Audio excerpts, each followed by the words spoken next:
Welcome to Survival Strategies for Anyone Who Loves a Gambling Addict. Together, we'll learn to build a bubble around ourselves where peace, joy, serenity, and financial security can exist, regardless of what our gamblers choose to do and the chaos they create. This podcast is intended for mature audiences and includes topics and language that may not be suitable for young children. Listener discretion is advised.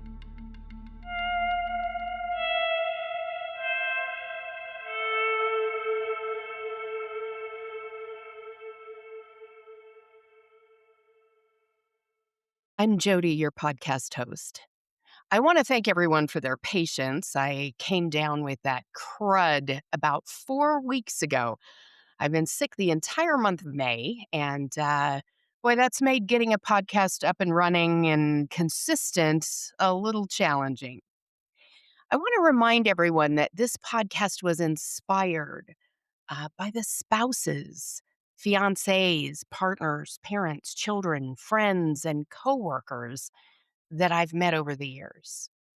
When I meet them, catastrophic decisions have already been made that weaken the family financially and enable the gambling to continue. The information is not getting out there quick enough for families. I will admit, I am a very tell it like it is person. I don't pull a lot of punches and I sugarcoat very little.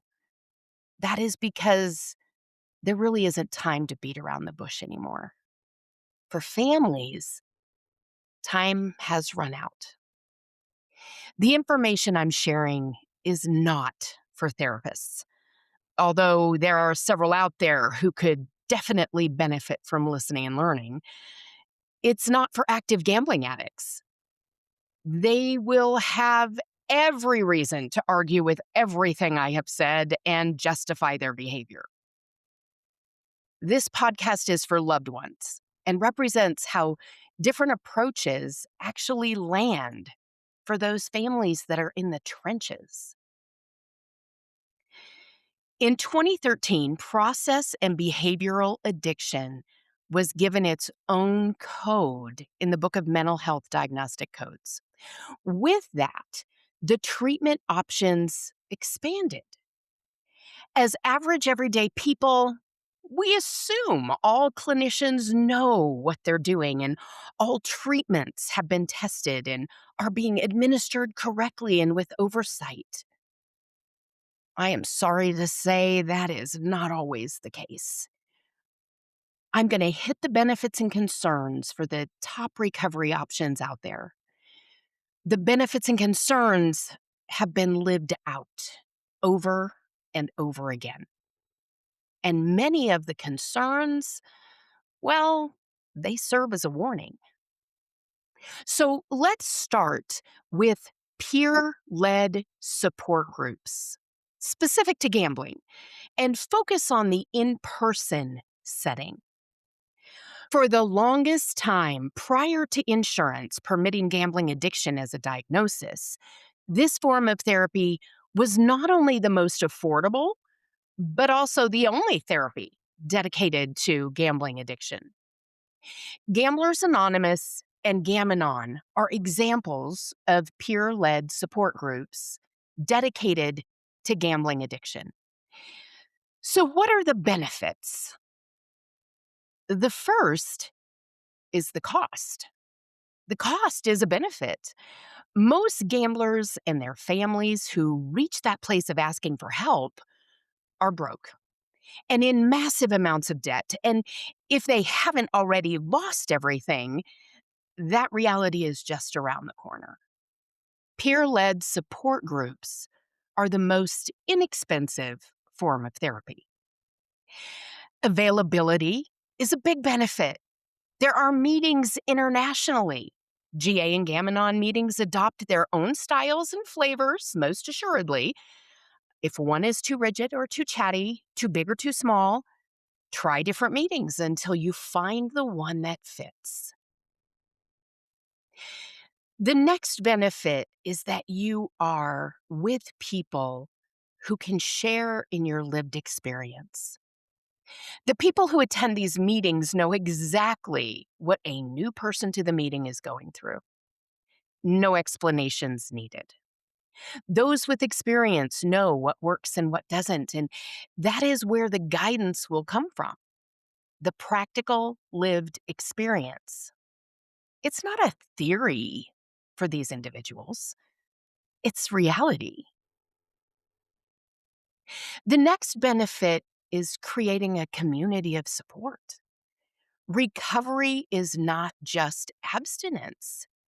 It includes rebuilding one's identity and reintegrating into community.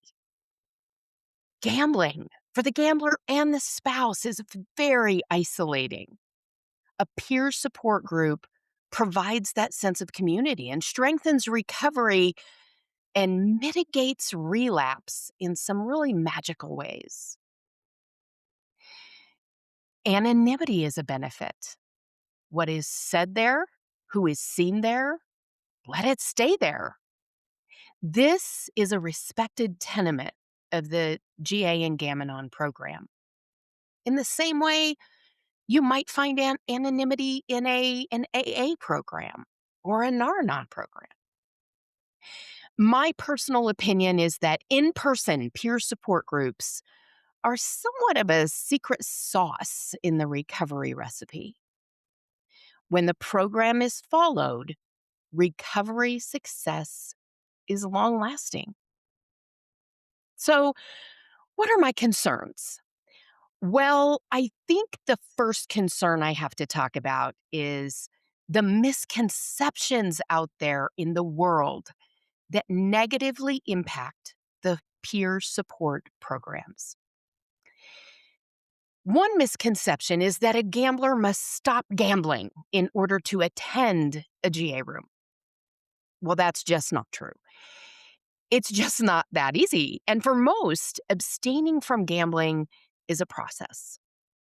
And on the family side, there is also that misconception that your loved one must stop gambling before you can attend Gam-Anon. It's just not true. Another misconception is that GA and Gam-Anon are religious organizations, and you must be religious or accept religious indoctrination to attend. That is also not true. I have met people from almost every religious background over my 35 years. I've held their hand. I've handed them a tissue while they cried. Now, this program does speak to a higher power, an entity greater than ourselves. For some, that can be a religious god. For others, that can be nature, exercise, pets, or maybe the meeting itself. There is no judgment or pressure around any religion or belief system, or at least there shouldn't be. So many refuse to get help through GA and Gam-Anon because of the fear of religious expectations.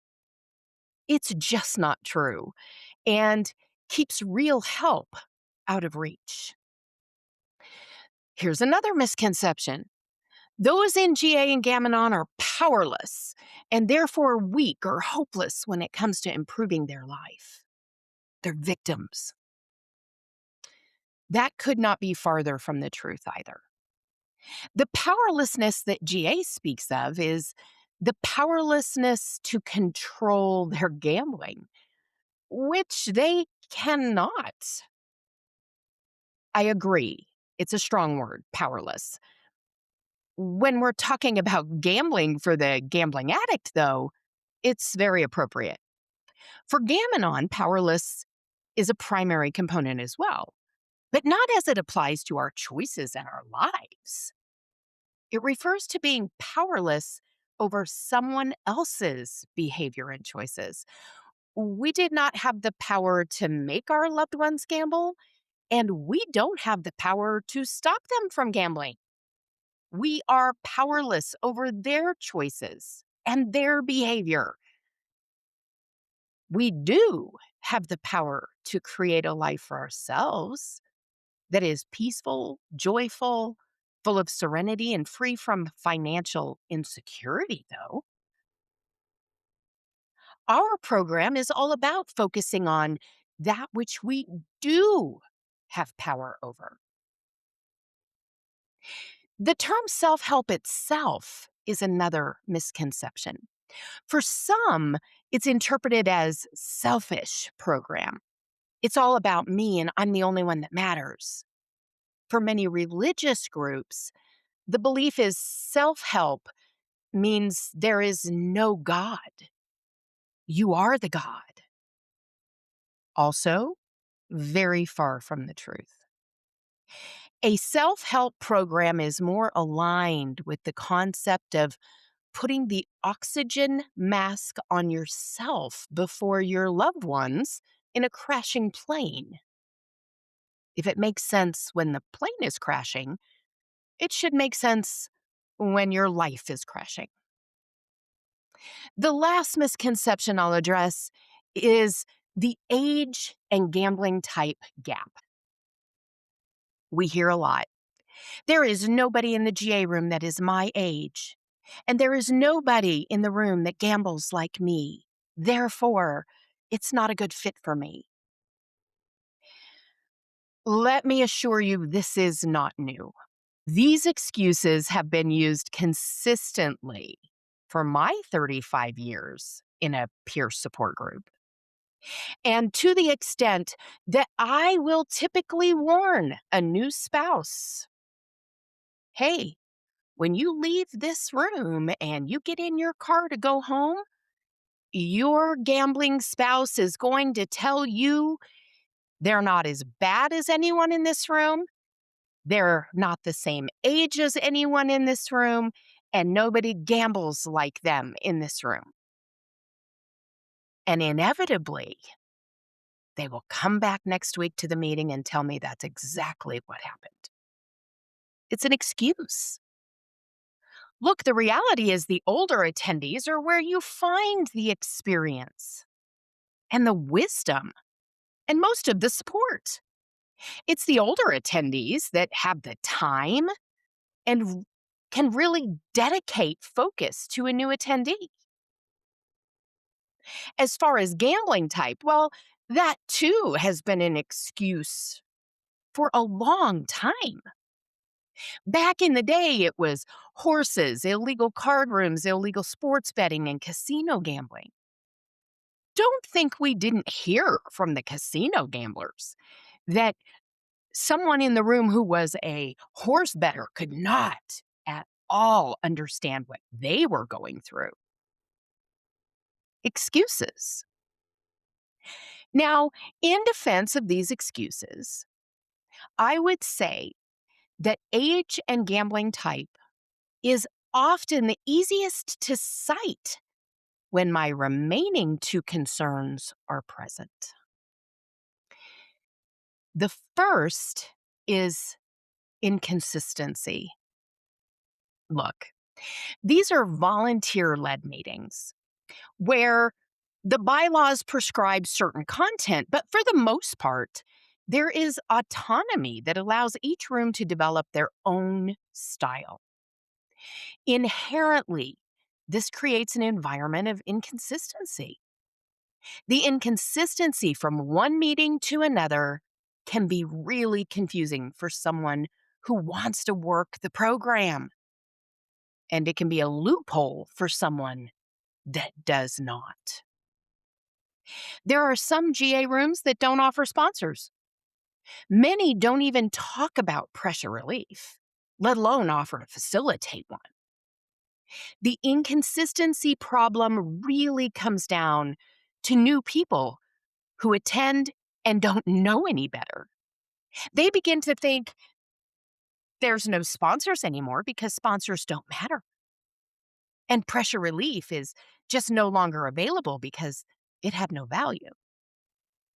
And then those new people become seasoned members who then share their understanding, which is wrong. I wish I had a solution for this problem, but I don't. It's a problem. My second concern is stagnant and unproductive meetings. Peer support meetings, both GA and Gam-Anon, can become very self serving, meaning that those longtime members are set in their ways and unwilling to acknowledge the value of new or younger people and what they can bring to the room. Or they lack willingness to change the way the meetings are led to broaden engagement and meet people where they are. These meetings can be interpreted as unfriendly and even leave the member feeling more shame and less hope. To solve this issue, there must be people within the room that are willing to honestly acknowledge the issues and make the changes. My husband and I have talked about this repeatedly, and I know his meeting is really working to reverse these toxic tendencies. Now, peer support groups are not the only support groups available. There are clinician led and religious based in person support groups. The benefits are the community and the shared lived experience. Of that, there's no question. There are concerns here for gamblers and their families. The number one concern is untrained clinicians and religious leaders. Those not trained to treat gambling addiction, I will say again, cause harm when trying to treat the gambling disorder. They may be well intentioned. This disease is insidious and requires more than just good intentions. Another concern is clinician and religious based support groups rarely are focused solely on gambling addiction. Because of the differences between a process addiction like gambling and substance abuse, the specifics around what it takes to work a recovery program for a gambler will get lost. I hear from families often that they try to attend an Al Anon meeting or a Nar Anon and it does not work. Those differences from substance to process addiction are powerful and cannot be ignored if successful recovery is the goal. In addition to live support group meetings, there are virtual support group meetings. Now, virtual meetings really took off during COVID. Virtual peer led support group meetings have the same benefits as an in person meeting. The concerns mirror those of an in person meeting, with the exception that there are a few more concerns. Disengagement is a concern when attending virtual meetings. As a family member, there is reason to be concerned when your gambler has access to a live meeting and chooses a virtual meeting instead. It's fair to ask, are they even paying attention? Do they have their camera on, or has that been shut off and they're gambling on a second screen? Does the gambler have a sponsor?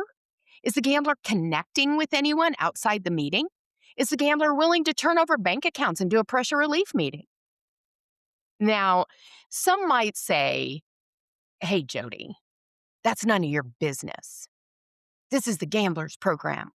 You work your own program. To which I would say, nope, that's not how this works. A spouse or parent needs to be able to measure success by behavior metrics. And if the spouse is not seeing progress in behavior while the gambler is attending a virtual meeting, that may not be the best type of meeting. Or the gambler has not physically and or emotionally stopped gambling. That's what their behavior is saying. Now, that being said, I acknowledge legitimate scenarios where one might choose virtual over live meetings. Younger gamblers and spouses are initially less likely to attend in person. They have grown up in a virtual world where face to face communication is not their strong suit. It's not where they are comfortable. A virtual option can be what's necessary for them to connect to a support environment. And a virtual support system is better than no support system at all. Additionally, GA and Gam-Anon meetings outside of metropolitan areas are not plentiful. And therefore, attending a live meeting is not always possible. In Colorado, we have 14 in person GA meetings and 2 in person Gam-Anon meetings. All but 2 GA meetings are located in the Denver metro area, leaving a lot of the state without access to a live meeting. Now, look, we know a gambler will go to great lengths to gamble. They'll drive for hours to their favorite casino. So, an hour or two to attend a live meeting is not an unreasonable request. But for much of the country, in person GA or Gam-Anon meetings can be 4 to 6 hours away. It isn't like AA, where there's a meeting in every city, even the remote cities. For those outside metropolitan areas, virtual meetings become the only option. So, here are some ways to improve the connection within a virtual meeting. Is the meeting being ran as close to a live meeting as possible? Does everyone have their cameras on? And are they leaning into the topic and the therapy of others? Look, people don't walk into a live meeting with a sack over their head. So, why would we wear a sack over our head by turning off our camera in a virtual meeting? I have never had anyone bring a blanket and jammies to a live meeting. Nobody has ever curled up in a sleeping position and closed their eyes. Well, that would be rude. It would be unacceptable. So, why do we think it's okay in a virtual format? Virtual meetings should be a meaningful, safe place where recovery is strengthened, not where a box is checked. I attended a meeting. Let's also not forget that the phone and computer are part of the process addiction for many gambling addicts. A virtual meeting requiring the engagement of these devices should not be done lightly. In my opinion, how we engage these individuals to ensure they are leaning in, they're listening, they're learning, rather than conveniently placing a bet on a second screen while their camera is off, should be the obligation of the facilitator. And look, if you tried 1 or 2 in person meetings in your area and it wasn't right for you, then virtual resources may be a better choice. If you have tried 1 or 2 virtual meetings and have not found one that suits you, keep trying. There is one out there for you. I promise. There are a few great virtual community options I would recommend, like eVive, EVIVE, an app for gambling recovery support. It's comprehensive and growing in resources every day. Its founder is also someone with lived experience. For parents, a new nonprofit has emerged called Parents Standing Together. Becoming a member and getting involved in this community is another way that parents facing the same challenges can learn from one another. Okay, so that's the summary of support groups. Beyond support groups, there is individual therapy. Seeking individual therapy is a great option and really pairs nicely with a support group. Recovery is hard work and requires that all behaviors be evaluated and most be changed. This takes time, and a dedicated clinician can put structure around those improvements to character. That's a big benefit. So, what are my concerns? For the gambler and family members, there is trauma and financial intricacies that are very different from substance abuse. A clinician trained in gambling disorder will offer the best support. Recently, a spouse was telling me that her therapist told her that she was always so excited to see this spouse on her schedule because her stories were so entertaining. She couldn't wait for the next installment. Um, your trauma should not be your therapist's entertainment. Red flag. Wrong therapist. No, she was not gambling certified. I even had someone tell me that their therapist told the gambler recently, and by recently I mean the last 2, 3 months, that she did not know anything about the gambling addiction. And rather than recommending another counselor that might be better qualified, uh, that would have been ethical. She suggested she could learn from him on the job training at the same rate, of course. Wow. That's fertile ground for lies and deception that I am pretty positive families cannot afford. The right therapist knows that therapy has to go beyond how and why we got here and focus on what happens now. The right therapist is going to give homework and validate that what they are talking about in the therapy session is materializing at home the way the gambler says it is. The right therapist is going to understand the damage is far reaching, and incorporating the spouse and family is the best way to save the relationships and support long term recovery. So, caution, whether you are a gambler or the family, do not waste your time and money on therapists that are not qualified to treat a gambling addiction. Aside from individual therapy, there is marriage counseling. The benefits, I have none. It is my observation that this type of counseling is only valuable once at least 2 years of recovery from gambling addiction is in place. Are there exceptions to this? Probably. I know of two couples who attended what is called a couples counseling intensive, 2 full days of counseling and emotional connection. Both couples would speak highly of the experience. In both cases, the gamblers were abstaining from all forms of gambling and working a recovery program.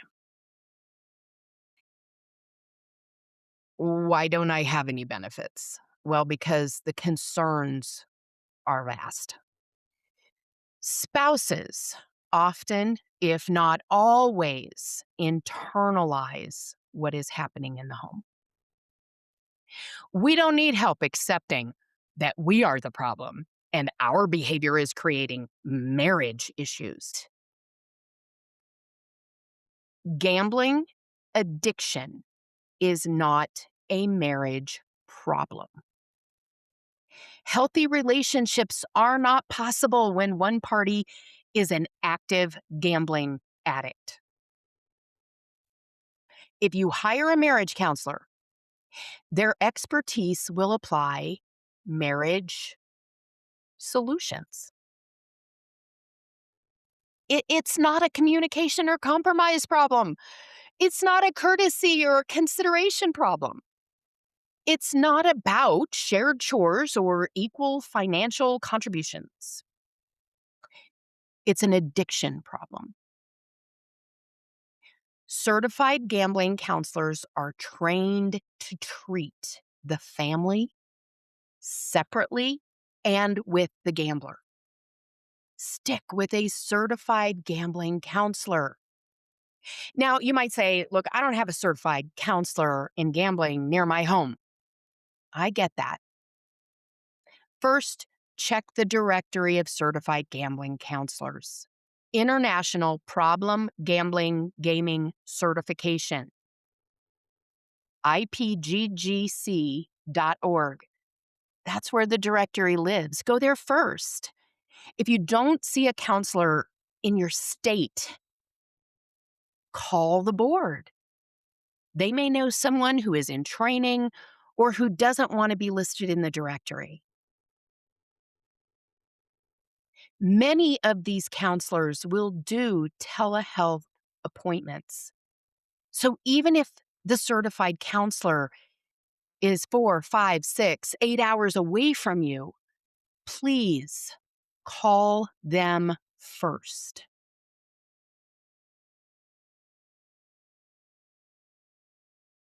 Now might be a good time to address harm reduction therapy.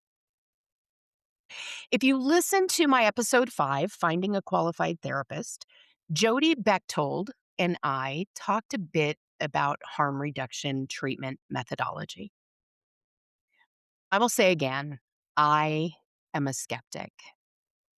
I'm a skeptic because I don't think I've ever seen it work. But man, are there a lot of therapists out there pushing it.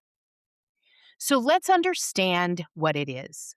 The harm reduction treatment methodology is an attempt to reduce the gambling harm by setting strict, predetermined time and money limits on gambling activities with accountability and oversight by the therapist, with the ultimate goal of abstinence.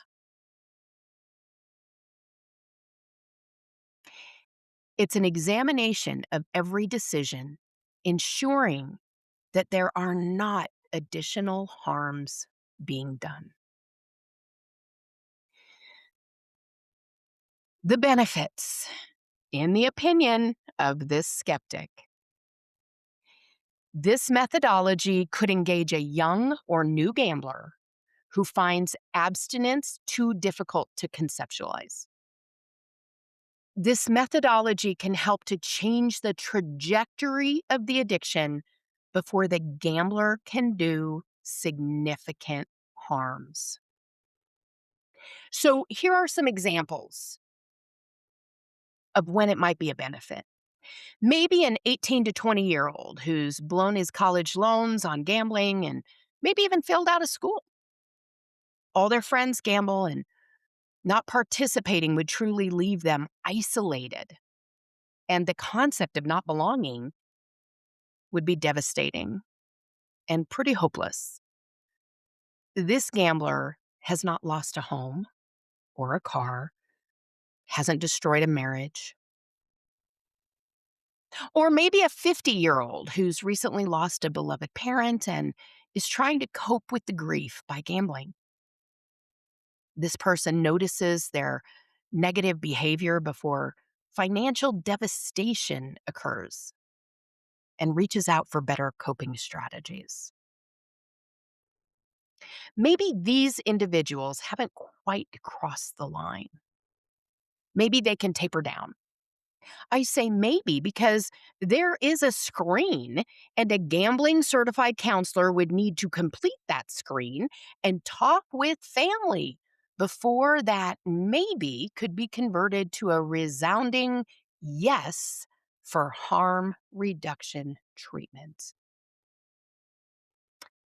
Now, my concerns, again, from a skeptic: improper implementation. Top of the list. There is a right and wrong way to treat gamblers using this methodology. Maybe that's why I'm such a skeptic. I've only ever heard it done the wrong way. This is where the gambler goes to the therapist and comes home to their devastated family and says, "My counselor says I can just set limits and I should be fine and I can continue to gamble." It's called harm reduction plan and it's a real thing. Let me be clear, that isn't a plan. That's a con. And the therapist and the gambler are now conning each other. You see, typically when a spouse, parent, or child reaches the point of asking for help as a family member, they and their gambler have already tried every option for reducing harm one can think of. And the gambler has failed to gamble within reasonable boundaries or show any accountability over and over again. The addiction has already done significant harm, which disqualifies the harm reduction methodology in their case. In episode 5, Jodi Bechtold said, if the spouse and or affected family are not okay with their loved one continuing to gamble with limits, then harm reduction is off the table. Because at that point, they're gambling with their marriage. I'm just quoting the expert here. Families and loved ones experiencing significant harm should not see harm reduction as an approach. Instead, the family in this situation can work with the gambling counselor to set the appropriate boundaries that ultimately force the gambler to choose between family or gambling. If the spouse and parents have not met with or been contacted by the therapist to discuss harm reduction, then harm reduction is not being implemented correctly. What the family can bear is a major qualifying component. As I see it, when someone has chosen gambling over relationship, respect, reputation, and financial security, when they have chosen gambling over paying a mortgage or making a car payment, or they have chosen gambling over medical treatment for their family or themselves, when they've chosen gambling over their career, they aren't eligible for harm reduction approach. My other concern is the disregard for behavior and character harms. Harm reduction is very focused on money and time spent, with the hope that the gambler will stay in therapy long enough to address behavior and character harms. But what if they don't? What if it's not being implemented correctly and the therapist doesn't even know to go beyond time and money spent? Once the behaviors become infected and affect others, we find money is just a small part. And if all we do is address financial harm reduction, these individuals still exhibit behavior that is absolutely reprehensible. I read a book recently written by a young gambler in his mid to late 20s, I'd say.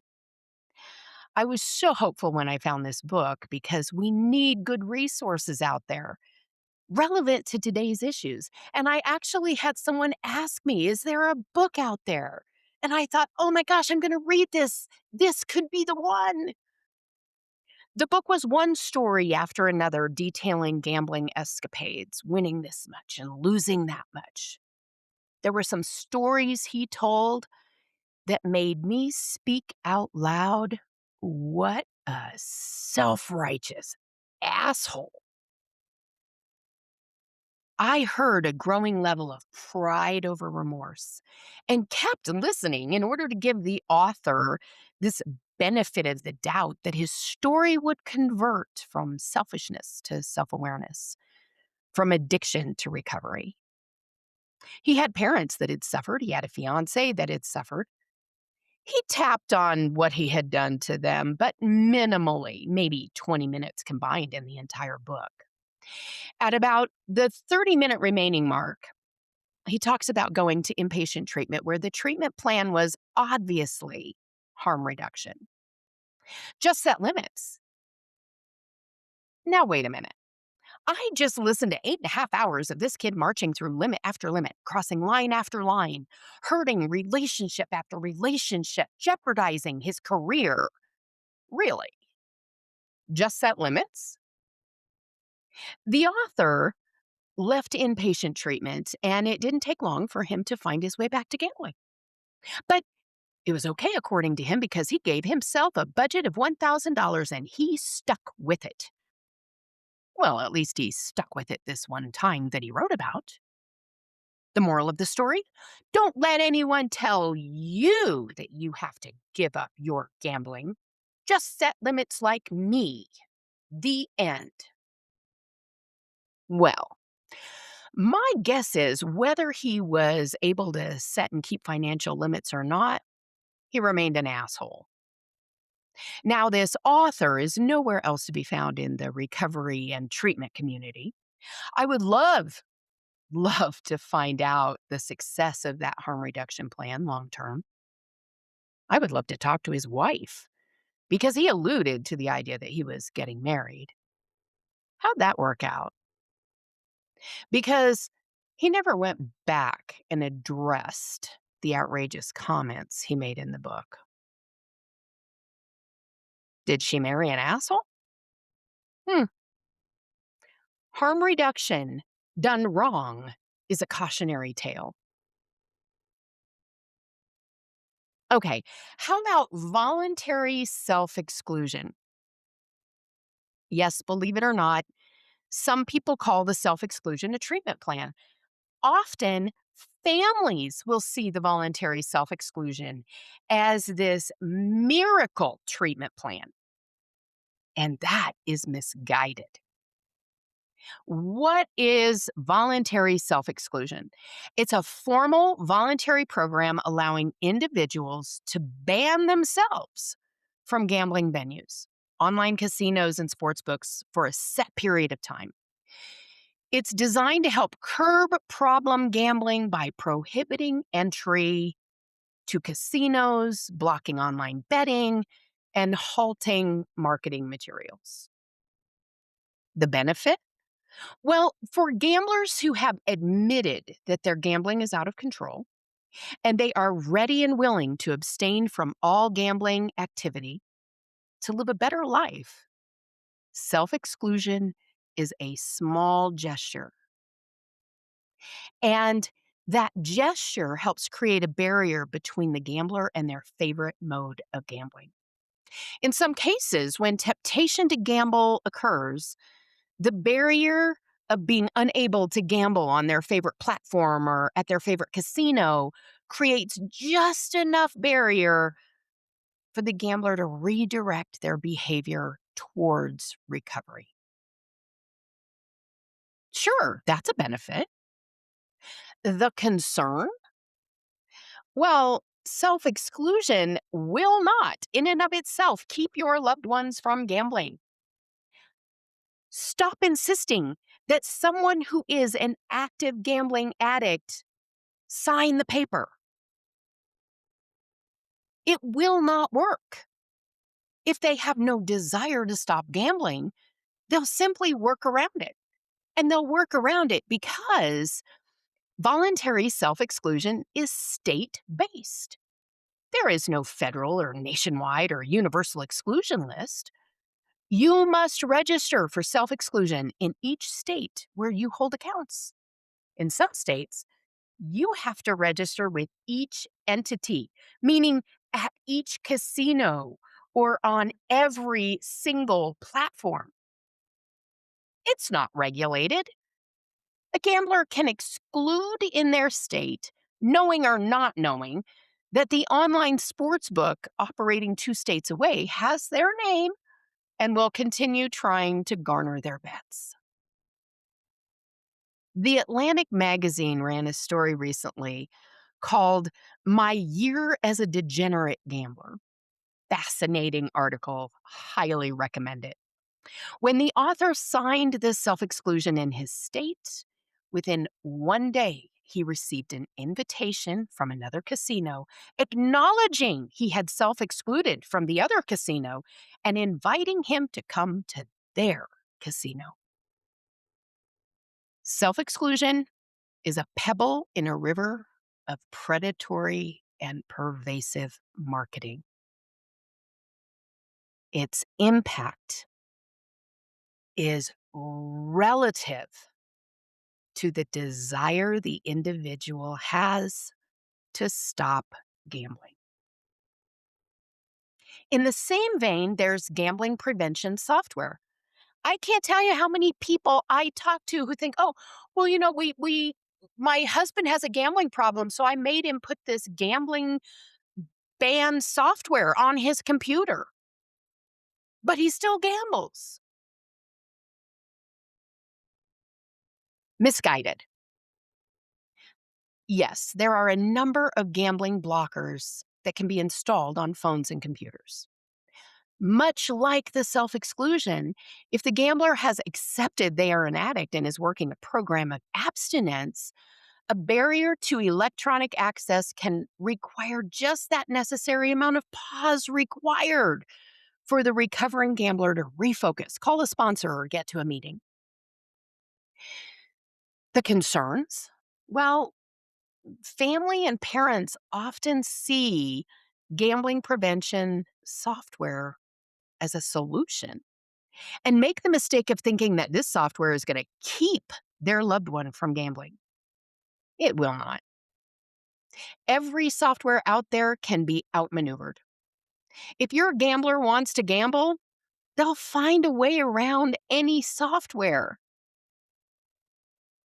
It is a tool for those in recovery, not a tool that's going to force abstinence.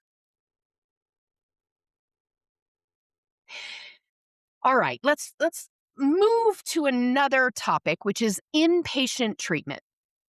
Inpatient treatment means your gambler will be leaving home with a suitcase and staying in a facility where they will conduct intense treatment for the gambling disorder. Benefit? Well, inpatient treatment allows the gambler to be removed from everyday life and responsibilities and pressures and focus on recovery without distraction or temptation. Concerns? My first concern is always for the family, the spouse specifically. While the gambler is removed from everyday life, insulated from the pressure and devastation they've caused, the spouse does not get the same benefits. The spouse is typically home fielding calls from creditors, trying to keep a house or stop an automobile repossession. The spouse must still get to work, manage the kids, and respond to all the demands of life while everything around them remains at risk. There is no insulation for the spouse. It is very important for a gambler considering inpatient treatment to complete the necessary steps to protect the family before they enter into inpatient treatment. Otherwise, resentment and anger will grow, and when the gambler returns home, there is now a new set of issues to address. The other concern, oddly, is access to electronics and gambling. There are a lot of inpatient facilities. Very few, if any, only treat gambling addiction. Why is this an important thing to note? Many inpatient treatment centers let addicts keep their phones, and some will allow drug addicts and alcoholics to gamble as their own form of harm reduction. This can make gambling the biggest distraction and hobby of those at an inpatient center, putting a gambling addict at risk every minute of every day. Ask the questions. Another concern is that not every inpatient center has qualified gambling counselors. Their philosophy is addiction. We got you covered. Look, I didn't say it. Jodi Bechtold said it in episode 5. If you hear addiction is addiction, run the other way. You might think I'm exaggerating, but look, I hear it all the time. I am not. Be sure to ask the questions before you write the check. Otherwise, it becomes more money gone forever with no long-term recovery results. The final concern around inpatient treatment is what happens after inpatient treatment. What we know is if there is not a support group and continued therapy, long-term abstinence and character improvement will not be sustainable. Inpatient treatment is not a one and done solution to a gambling addiction. So, how about outpatient treatment? Well, outpatient treatment means your gambler will not be staying overnight in a facility, but there is a facility that they will attend during the day that will conduct intense treatment for their gambling disorder. The gambler will be attending therapy and group support during the day, but staying at home at night. Outpatient treatment carries the same benefits and concerns as inpatient treatment, with one additional concern. I kept hearing family members, parents specifically, reporting that their child who gambles is part of an outpatient gambling treatment program. There is no center they report to during the day. There is no in-person treatment at all. It's all virtual. The parents are reporting that this program is costly. I've heard anywhere from $10,000 to $30,000. Their child is sitting in their bedroom, in their house all day, the same room they gambled in, on the computer, the same computer they gambled on, where they have group therapy and see their therapist virtually. When I started hearing this trend, it was alarming because I would ask, well, did it work? And the information I got was a resounding no. Instead, they all report, no, it was, he was back out gambling within days after the therapy was over. I had the opportunity to corner the CEO of a reputable nationwide treatment program for gamblers. And I ran this remote outpatient concept by him. And his response was, Are you kidding me? You're kidding me, right?"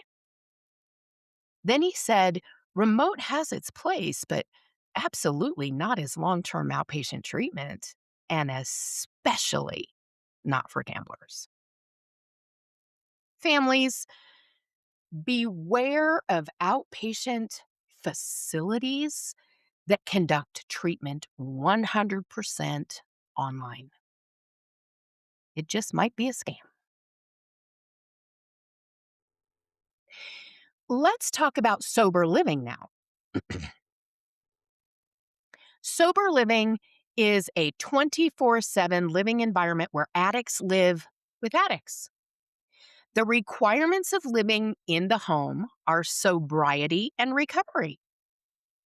The goal is that the addict will reincorporate into normal living gradually. Benefits: sober living can be extremely effective when paired with support groups and outside treatment. It allows the time necessary to take the tools introduced in that treatment and support setting and turn them into daily habits and practices without that onslaught of temptation. So I have concerns about that as well. Sober living can be an expensive option and can be perceived as an option only available to the wealthy.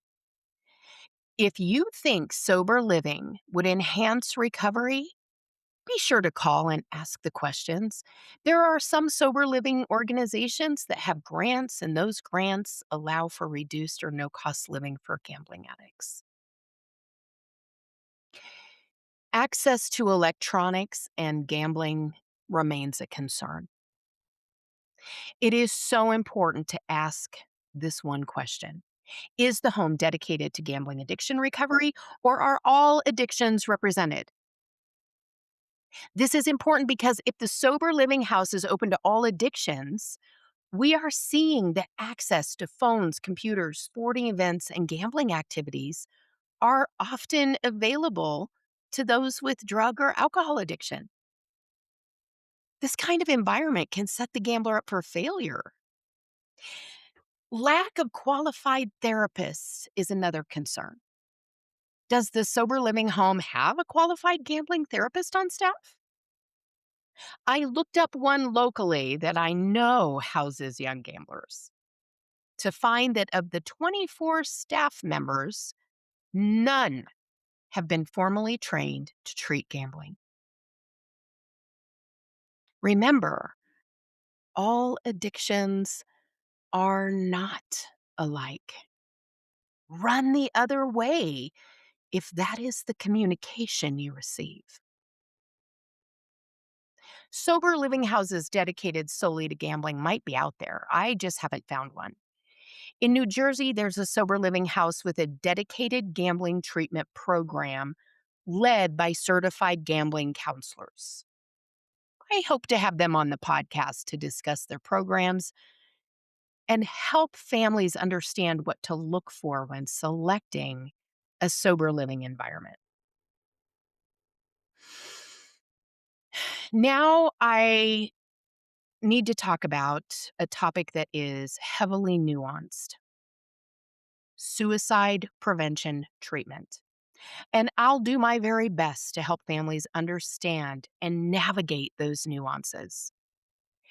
First and foremost, those with gambling addictions are far more likely to attempt suicide than any other addictions or mental illnesses. So are their spouses. This has been known for years and is well documented. The risk of suicide comes from the hopelessness that a gambler feels when faced with what they perceive as insurmountable financial loss and irreparable emotional devastation. Without treatment, without support, that hopelessness overwhelms reasonable and rational thought. And now, unfortunately, I must address the more sinister side of suicidal threats. Gamblers are phenomenal manipulators.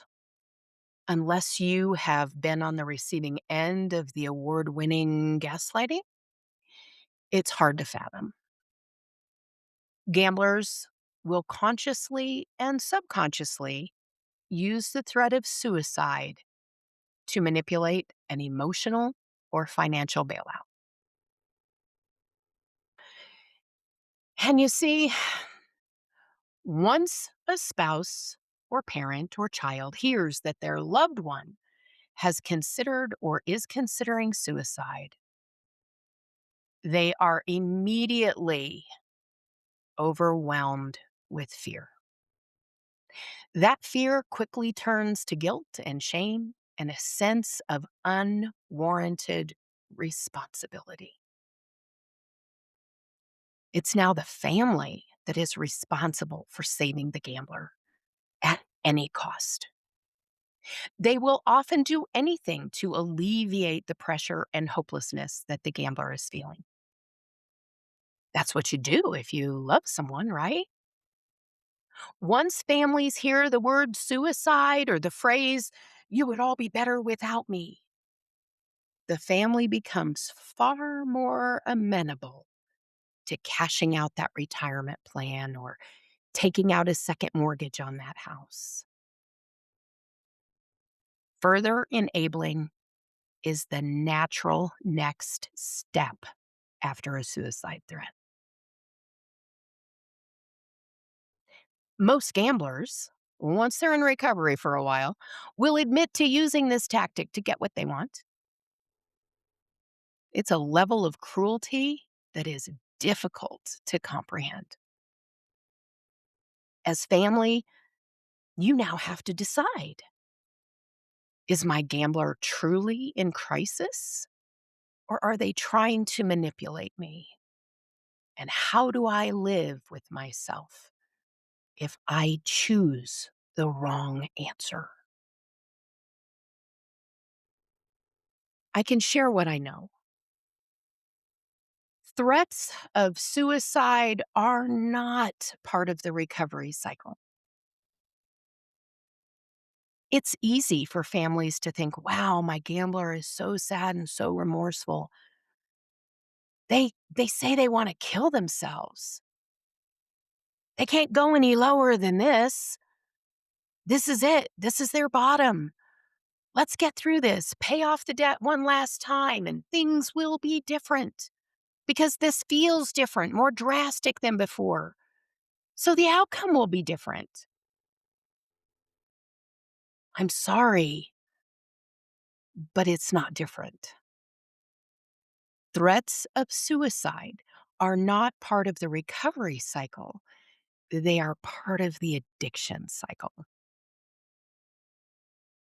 I also know that a gambler can be truly suicidal and also use it as a manipulation tactic. God, what a cruel place to put a family in.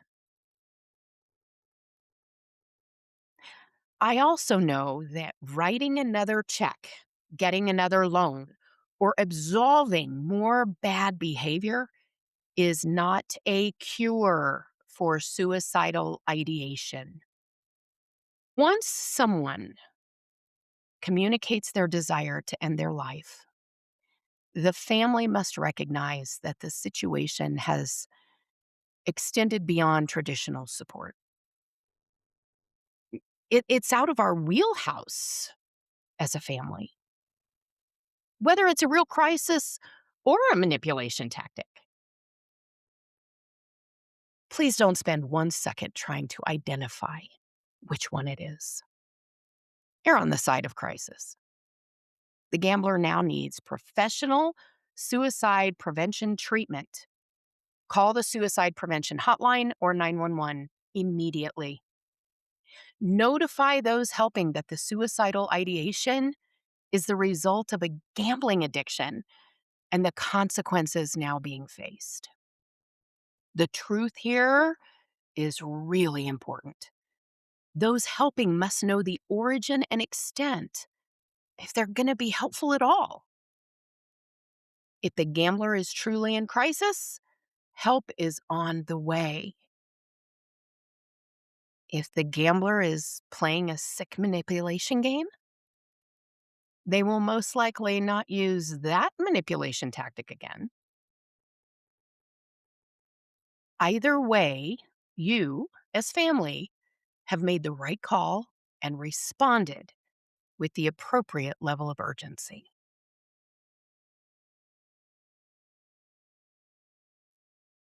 I'm going to close by talking about misdiagnosis because misdiagnosis is prevalent with gambling addiction. By definition, your gambler is a liar, and they don't just lie to you. They will lie to anyone, including their healthcare provider. And when a provider, not educated in how to treat such an insidious disease, hears keywords and descriptors, they will make what seems to be logical connections. I've seen it over and over again. The behavior of someone with a gambling addiction mimics the behavior of someone who has diagnosable depression. The behavior of someone with a gambling addiction mimics bipolar disorder.